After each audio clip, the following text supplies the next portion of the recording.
మిగతా పత్రికల ఓనర్లు వేరు, మిగతా ఛానల్స్ ఓనర్లు కూడా వేరు. ఎందుకంటే వారు ఆంధ్రజ్యోతి ఎంపీ వేమూరి రాధాకృష్ణ మాదిరిగా రాయలేరు. రాజకీయాలలో లోతైన విషయాలను బయట పెట్టలేరు. స్వతహాగా రాధాకృష్ణ పాత్రికేయుడు కావడం వల్ల కొన్ని అంతర్గత విషయాలను ఆయన బయట పెడుతుంటాడు. ఇలా బయట పెట్టే విషయంలో ఆయన ఏమాత్రం వెనకడుగు వేయడు. ఆయన జర్నలిజంలో ఉండే చెత్త అదే. అందరినీ నడివీధిలో పెట్టి ఎంజాయ్ చేస్తుంటారు. ఆయన లొసుగులు మాత్రం బయటపడితే గాయం చేస్తారు. తాజాగా తన పత్రికలో రాసిన కొత్త పలుకులో ఈసారి రాధాకృష్ణ ఏపీ రాజకీయాల గురించి మాట్లాడారు. ముఖ్యంగా జగన్, చంద్రబాబు విషయంలో మొహమాటం లేకుండా అనేక విషయాలను వెల్లడించారు. రాధాకృష్ణ గొప్పగా చెప్పే చంద్రబాబు కూడా ఎవరిని పట్టించుకోరు. ఆయనే మోనార్క్ లాగా ఉండాలని కోరుకుంటారు. అధికారంలో ఉన్న ఏ నాయకుడు కూడా ప్రచారాన్ని కోరుకుంటాడు. తన గురించి గొప్పగా చెప్పుకోవాలని భావిస్తుంటాడు. అందులో జగన్మోహన్ రెడ్డి కూడా ఉంటారు.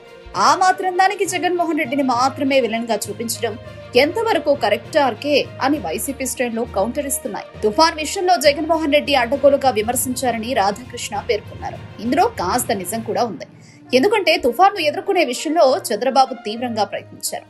అయితే ఇందులో ఆయన కాస్త అతి ప్రదర్శించారని రాధాకృష్ణ రాశారు. వాస్తవానికి ఏపీ అనేది తీర ప్రాంతం అధికంగా ఉన్న రాష్ట్రం.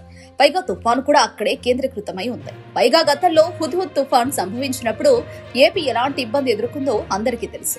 అందువల్లే చంద్రబాబు ముందు జాగ్రత్త చర్యగా అధికారులను అప్రమత్తం చేశారు. సిబ్బందికి సూచనలు చేశారు. అయితే ఇది కొంతమందికి అతిలాగా అనిపించవచ్చు. వాస్తవానికి ఏపీ రాష్ట్రానికి చంద్రబాబు ముఖ్యమంత్రి కాబట్టి ఎటువంటి ఘటన జరిగినా సరే ఆయనే బాధ్యత తీసుకోవాల్సి ఉంటుంది. జగన్ మాజీ ముఖ్యమంత్రి కాబట్టి విమర్శ చేయడంలో ఒక అర్థం ఉంది. కానీ రాధాకృష్ణ కూడా అలా మాట్లాడడం నిజంగా ఆశ్చర్యకరం. తుఫాన్ నేపథ్యంలో ఎటువంటి పదవులు లేకున్నా సరే ఆపిన మగాడు జగన్మోహన్ రెడ్డి అని వైసీపీ పేర్కొనడం, అదే విషయాన్ని రాధాకృష్ణ ప్రస్తావించడం ఈ వారం కొత్త పలుకులో హైలైట్.